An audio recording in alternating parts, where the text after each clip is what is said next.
picking us with the next breakout. Thank you. Thank you, Robert. Yeah, All right, so my name is Chris Sullivan with the Southwest Conservation District. We're glad to be helping Dr. Louise with this conference, and I'm here to introduce a speaker who doesn't need introduction because we've already met him this morning and he's super amazing. But this talk is best practices and resources to support growers. Chris is going to talk to us in this workshop about for service providers and community supporters. We're going to learn how to identify potential distress risks within the communities that we serve and acquire strategies on how to respond effectively. Chris will be providing tools and resources in addition to the CAP program to equip learners. And through storytelling, Chris is going to highlight how to identify customer needs, and we'll share best practices that will equip learners to better serve their clients.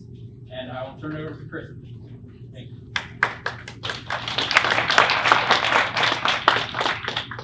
Great, thanks, Chris. Also, Chris. Little confused. Is this on? Doesn't sound. Well, I think we're a small enough group, we can just talk. Oh, there we go, that's better. That was a great introduction. I hope I can live up to it.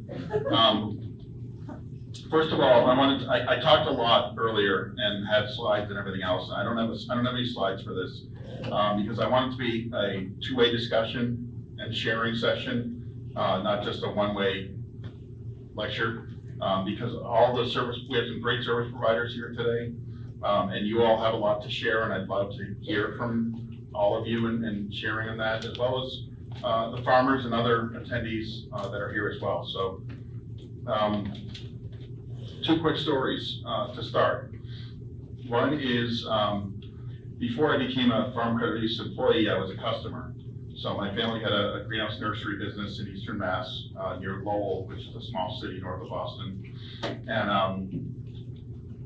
we not worth getting into the details, but we had greenhouses and we grew trees and shrubs and that sort of thing for landscapes. And one rainy day I was on a tractor and it was rainy, so it was cold, and I was wearing rubber boots, and I was backing up a tractor to hook up to a trailer.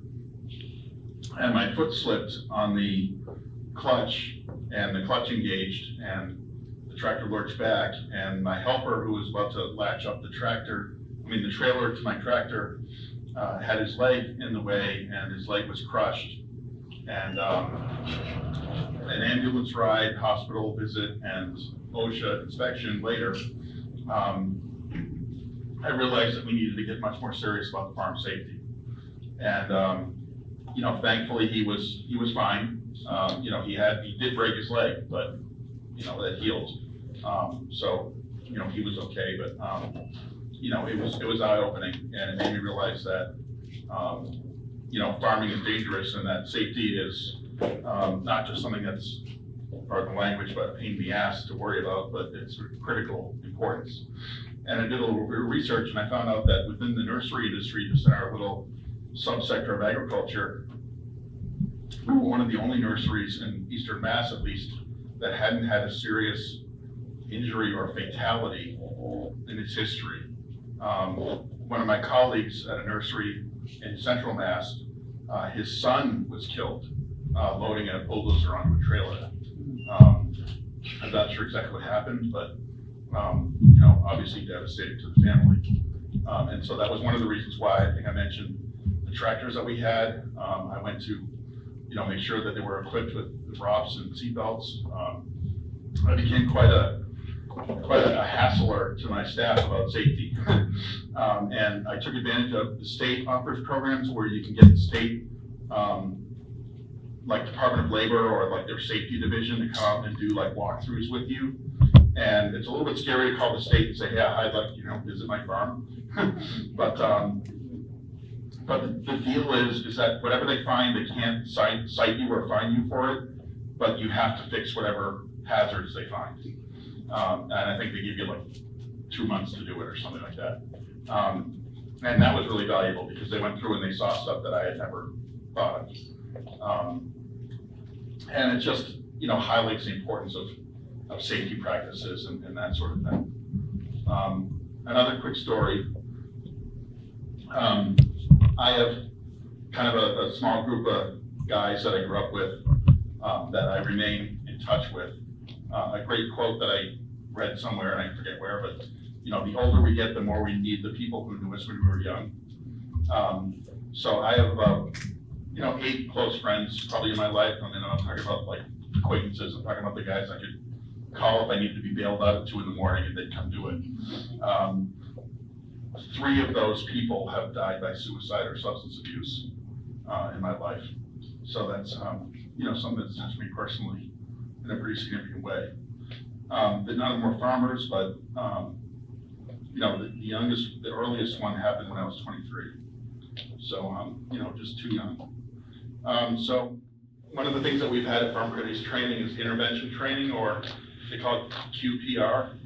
And I'm not even sure what that stands for exactly, but it's basically recognizing stress and crisis and you know, intervention and safety and that kind of thing. Because at Farm Critics we're lenders, and you know, we try really hard to not make loans that go bad, obviously. And we try really hard to also not turn people down that might be successful.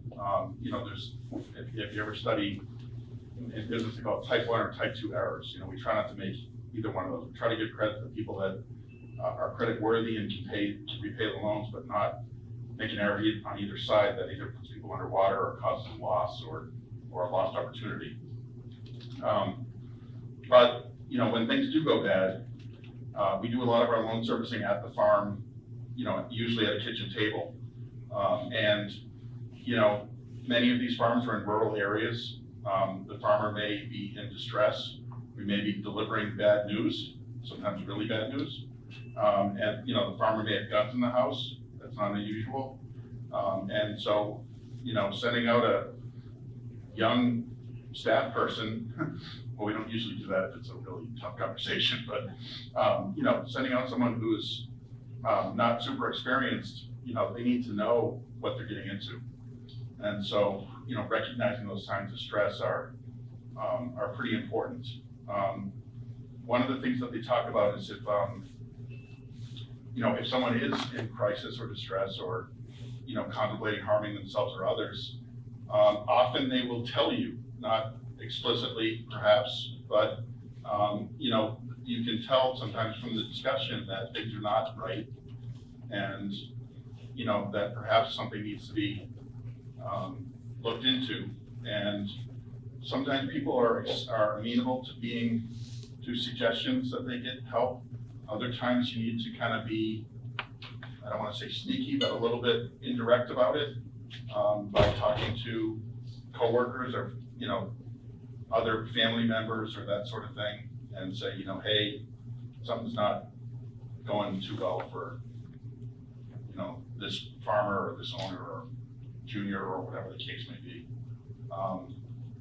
So the key is not that we can solve the problem or that we should even try, but knowing when to refer people to, you know, suggest that they get help to other, you know, from outside sources and